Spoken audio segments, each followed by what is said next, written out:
Estamos en presencia con el doctor Martín Pirota, abogado especialista, obviamente en accidentes de tránsito, en lo que sea tránsito prácticamente en la provincia de Chaco. Y estamos nuevamente junto con Estado del Puente para hacer unas cuantas preguntas en cuanto a las concesionarias y a temas de interés para la sociedad. ¿Cómo le va, doctor Martín? ¿Qué tal? Buenas tardes para todos y bueno, muchas gracias por haber nuevamente haberme convocado para seguir hablando de estos temas que tanto interesan a la sociedad. Perfecto. Vamos a la pregunta número 1 de este cuestionario prácticamente que tenemos. Nuevo Código Civil. Se renovaron las leyes, queremos saber qué cambios hubo en el nuevo Código Civil y en qué beneficia al consumidor o al usuario. Bueno, el nuevo Código Civil y Comercial, como bien indica su nombre, se juntó o se amalgamó en un nuevo código, en un solo código, tanto el Código Civil como el Código de Comercio. O sea que ahora tenemos un solo código unificado en el área civil y comercial. Se redujeron un montón de artículos porque quedó en 2.500 y pico de artículos frente a 4.300 que era lo que tenía el Código Civil anteriormente, más los artículos pertinentes del Código de Comercio, que muchos ya estaban en desuso. Entonces es una legislación moderna que da mucha preeminencia a la autonomía de la voluntad de las personas, unifica las órbitas de responsabilidad contractual y extracontractual, es decir, ahora lo único que le interesa al código es que haya un daño, independientemente que haya un contrato o que no haya un contrato. Se da también mucha preeminencia a la cuestión preventiva de la responsabilidad civil, que era un área un poco olvidada en el viejo código, porque se dice que la responsabilidad civil, que es un poco el punto que nos conecta con la responsabilidad de concesionarios viales, se dice que la responsabilidad civil tiene tres funciones: una función preventiva, una función resarcitoria y una función punitiva. En la función preventiva, que es esta función novedosa, se dice que toda persona o empresa puede ser responsable por un daño que se genere o por la posibilidad de ocasionar un daño, por la continuación de un daño o por el agravamiento de un daño, cuando tenga posibilidades de frenar ese daño o de prevenir ese daño. Es decir, cuando esté dentro de su esfera de custodia, tratar de prevenir un daño. Si no lo hace y ocurre el daño, aunque no ocurra el daño, porque estamos hablando de una función preventiva, aquí el damnificado tendrá dos acciones. Una acción preventiva, porque esa persona o esa persona física o persona jurídica no previno ese daño, es decir, no trató de evitarlo o no trató de evitar el agravamiento de un determinado daño que ya se estaba produciendo, y también tendrá la acción típica de responsabilidad civil para exigirle la reparación de los daños causados. Es decir, como vemos, las dos áreas, la área preventiva y el área resarcitoria, que es la reparación de los daños. Y también hay un área punitiva, que es muy importante, que son los llamados daños punitivos. Es decir, aquellos daños que se otorgan con carácter ejemplificador, es una multa civil o una pena civil, que se otorga en realidad cuando hay una ganancia desmesurada del dañador, teniendo en cuenta el patrimonio del dañador, teniendo en cuenta la repercusión pública de un determinado daño y la gravedad de un daño. En ese caso se le impone una multa, además de la reparación, una multa civil generalmente muy alta al dañador, para evitar que continúe con la ocurrencia de estos daños. Es decir, todo esto se genera con el nuevo marco del Código Civil y Comercial de la Nación. Perfecto. En ese caso, entonces, la concesionaria, por ejemplo, que no vela por la seguridad vial en cuanto a su trayectoria, su trayecto en la ruta concesionada. Animales sueltos estamos hablando. Chocan varias veces, varias oportunidades, diferentes tipos de vehículos. ¿Qué pasa con esa concesionaria por el nuevo Código Civil? Bueno, además de la función, digamos, reparatoria, resarcitoria, que es la que veníamos teniendo con el anterior código, ahora también se agrega esta función preventiva, es decir, el usuario que se vea amenazado por un riesgo latente de accidente, como por ejemplo animales sueltos, pudiera iniciar una acción judicial para prevenir esto, para prevenir el ingreso de animales o para prevenir que ocurran estos daños y también de esa forma hacerse acreedor de una indemnización, porque es una función preventiva y también puede obtener una indemnización y además obligar a la concesionaria a que arbitre los medios conducentes en forma urgente para evitar justamente los daños. En caso de prevención, la concesionaria que tiene su ruta obviamente a cargo, en caso de iluminación, ¿eso sería parte de la prevención? ¿Está obligada la concesionaria a mantener todas las luminarias en buen estado? Sí, en realidad no está obligada a mantener un determinado corredor iluminado en todo su trayecto. Eso no, pero sí en los trayectos donde está prevista la iluminación es fundamental de que esa iluminación esté funcionando correctamente, de lo contrario no cumple con la finalidad. Generalmente en los lugares donde se exige iluminación de la carretera es porque son lugares donde se ha hecho un estudio, una investigación de que la iluminación puede de alguna manera prevenir accidentes o ayudar a evitar que ocurran y por lo tanto, lógicamente, esto tiene que ver con la tarea de prevención. Perfecto. Continuando la prevención, la concesionaria tiene obligación de salir a cierta cantidad de tiempo a la ruta y vigilar que no haya ningún obstáculo o algo que pueda perjudicar al usuario. Sí, efectivamente lo debe hacer. No solamente debe actuar ante la denuncia o el aviso que le hagan los usuarios de determinados obstáculos que pueden ocasionar riesgos a la circulación, sino también debe actuar por voluntad propia, ¿no? De motus propio y recorrer cada tanto periódicamente el corredor que le fuera concesionado para verificar las condiciones de ese corredor y en definitiva la seguridad vial de ese corredor. En el caso que no lo haga, ¿qué puede hacer el usuario para que comience a trabajar la concesionaria y empiece a prevenir y a vigilar que no haya ningún tipo de... Y bueno, esto entraría dentro del marco preventivo, ¿no? Y que ahora el Código Civil da este marco nuevo para que el usuario o una asociación o una ONG relacionada con el tránsito también pudiera iniciar alguna acción civil con carácter preventivo para justamente obligarle a la concesionaria a que arbitre los medios conducentes para evitar riesgos y daños. Bien. Bueno, vamos con una pregunta también que estuvo dando vueltas en las redes sociales. Tiene que ver con un suceso que ocurrió hace pocas semanas atrás con respecto a un ciclista que se cayó en cercanías a la rampa de servicio del puente de provincia.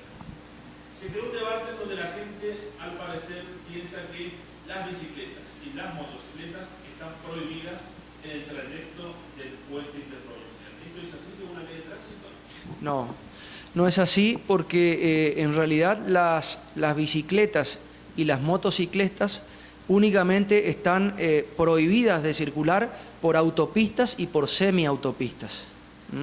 No por rutas de doble mano de circulación, como es el caso del puente interprovincial, Chaco Corrientes. Cuando hablamos de autopistas, son aquellas carreteras con doble mano de circulación, con carriles separados, con parterres centrales, con delimitación de ingreso desde los predios linderos a la carretera y con rutas, ferrocarriles o pasarelas peatonales que cruzan a distinto nivel la carretera. Cuando hablamos de semiautopista es lo mismo que la autopista, nada más que los cruces son al mismo nivel, por lo tanto los estándares de seguridad de la autopista son mucho mayores que los que ofrece una semiautopista.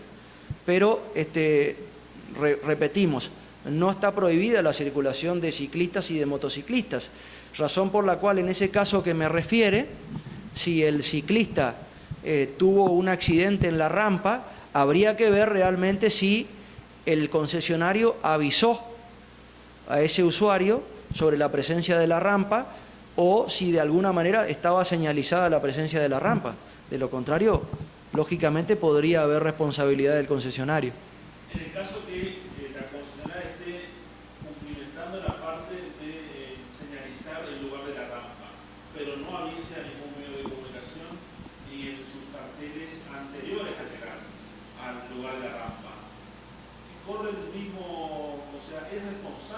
directamente la concesionaria por eso o no? En realidad, la Corte Suprema de Justicia de la Nación, en un fallo muy importante, en un fallo señero, dijo que la concesionaria debe cumplimentar su tarea mediante notificación fehaciente al usuario.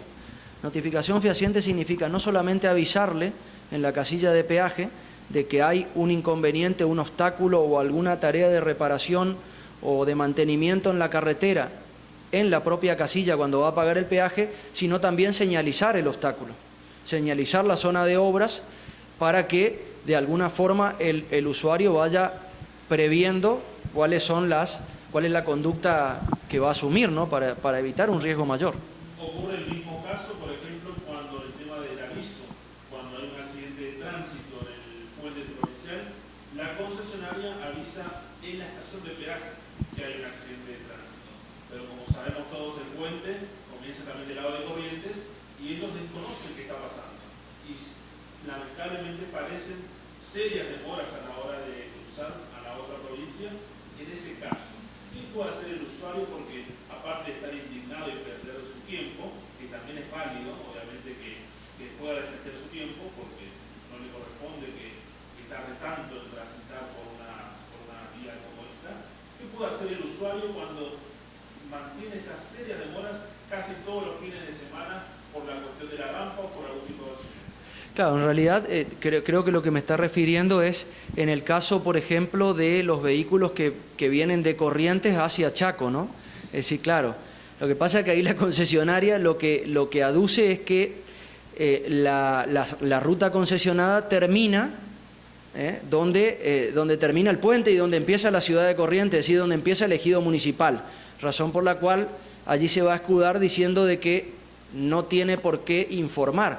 Ahora, nosotros pensamos que donde comienza la subida al puente o donde comienza el tramo previo al puente, hablamos desde Corrientes hacia Resistencia, debiera haber algún cartel señalizador con mensajería variable, mensajería electrónica, donde se avise realmente, de alguna manera se dé aviso también al usuario que va a cruzar desde Corrientes hacia Chaco, cuáles son las condiciones de circulación del puente. De lo contrario, sería una cuestión de falta de falta de igualdad, ¿no? Es decir, cuando vamos de Chaco a Corrientes sí vamos a estar informados y cuando viceversa cruzamos de Corrientes a Resistencia no va a haber información al usuario. Es decir, me parece que esto no puede ser así y debiera completarse. Razón por la cual me parece que en ese tramo previo, por más que haya un tramo previo bastante corto desde Corrientes a Resistencia antes de subir al puente, debe haber alguna cartelería variable con mensajería variable que arbitre los medios y que avise al usuario. En el caso que parezcan los usuarios las demoras de Corrientes a Chaco o viceversa y la estación de peaje le quiera cobrar el peaje, ¿qué tiene que hacer el usuario? ¿Pagarle o no pagarle? No, en realidad no debiera cobrarse porque los pliegos y los contratos de concesión en su gran mayoría establecen de que en las filas para el pago de peaje de vehículos exclusivamente no puede superar los 4 minutos de espera para el pago, y en las filas mixtas de camiones, automóviles y demás vehículos no puede superar los 5 minutos, y en todos los casos en la fila de peaje no puede haber más de 15 vehículos esperando. Si superan este tiempo o esta cantidad de vehículos, debe levantar la barrera.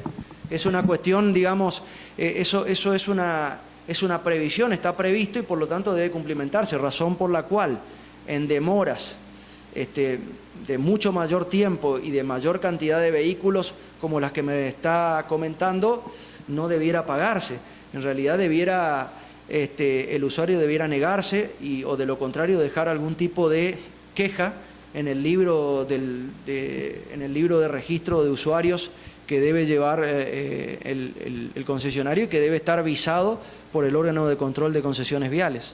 Entonces, en el caso más común es de Resistencia a Corrientes, que ahí las barreras son levantadas, aunque cueste para la concesionaria. Pero si la demora ocurre en la mitad del puente, sigue siendo concesión de Caminos de Paraná en este caso. y padecen 1 hora, 30 minutos o algún tipo de horario que por ahí molesta al usuario, ¿igual corresponde que no pague el servicio? Claro, en realidad, una vez que, a ver, esto tiene que ver con la notificación o con el aviso, ¿no? Es decir, si la concesionaria sabe que hay una demora en el puente y no avisa al usuario al momento que está por pagar el ticket de peaje, y la verdad que es como que estaría actuando de alguna forma de mala fe, podríamos decirlo, o omitiendo alguna información relevante que tiene que ver con el tiempo de circulación y con el tiempo de viaje del usuario. Porque reiteramos, como dijeron muchas veces los tribunales, pérdida de tiempo es pérdida de vida. Es decir, uno pierde tiempo en la circulación, pierde tiempo en el trabajo, pierde tiempo con su familia, es decir, pierde tiempo en un montón de actividades que debe realizar y que por lo tanto debe estar anoticiado de cuáles son las demoras en que va a incurrir al momento de transitar por el corredor concesionado. Bien, entonces vamos a cambiar un poco el tema de la concesionaria. Vamos a poner un ejemplo que sucedió con otra concesionaria que no es Caminos del Paraná, que ocurrió en Ruta 11, más precisamente, en el cual un usuario se comunicó con el estado del puente y nos relataba precisamente que padeció un desperfecto mecánico en la intemperie, Ruta 11, kilómetro 984 estimativamente, y que no tiene ninguna ciudad cercana. En ese caso, ¿qué hace? ¿Cuál es la función de la concesionaria? Si nos puede explicar un poco. Bueno, la concesionaria tiene que brindar servicios complementarios al usuario, ¿no? Al usuario vial. Dentro de estos servicios están la prestación de asistencia médica, primeros auxilios, asistencia mecánica, servicio de remolque, sistema de extinción de incendios y sistema de postes parlantes SOS a la vera del camino, tendiente a que el usuario pueda comunicar alguna situación de emergencia o de urgencia. Razón por la cual en este caso, si la concesionaria no le brindó los medios para el servicio de remolque, por lo menos hasta un lugar determinado, dependerá, por supuesto, hasta el lugar más cercano, seguramente, porque si esta persona es de otra provincia o de un lugar más alejado, allí no tendría por qué cumplimentar el remolque hasta el lugar de residencia, pero sí, por lo menos, llevar esa motocicleta o ese vehículo descompuesto a la ciudad más cercana para tratar de repararlo, ¿no? Que el usuario lo pueda reparar y poder continuar viaje. En el caso, el usuario nos comentaba que era un día feriado y que no tenía ningún lugar disponible para poder arreglar su motocicleta. El conductor se dirigía hacia Basaí y su lugar de origen es Resistencia.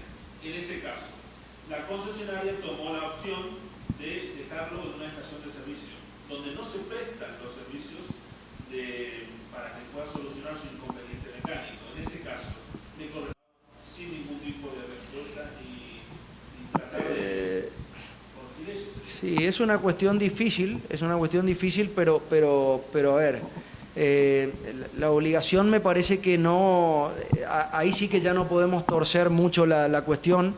Si no hay nada que esté abierto ese día y lo más apropiado es dejarlo en una estación de servicio, me parece que no podemos forzar la situación y exigirle a la concesionaria de que lo lleve hasta el lugar de residencia, salvo que haya buena voluntad, por supuesto, y si hay buena voluntad todo se puede solucionar y por ahí llevarlo o acercarlo lo más posible a su lugar de residencia.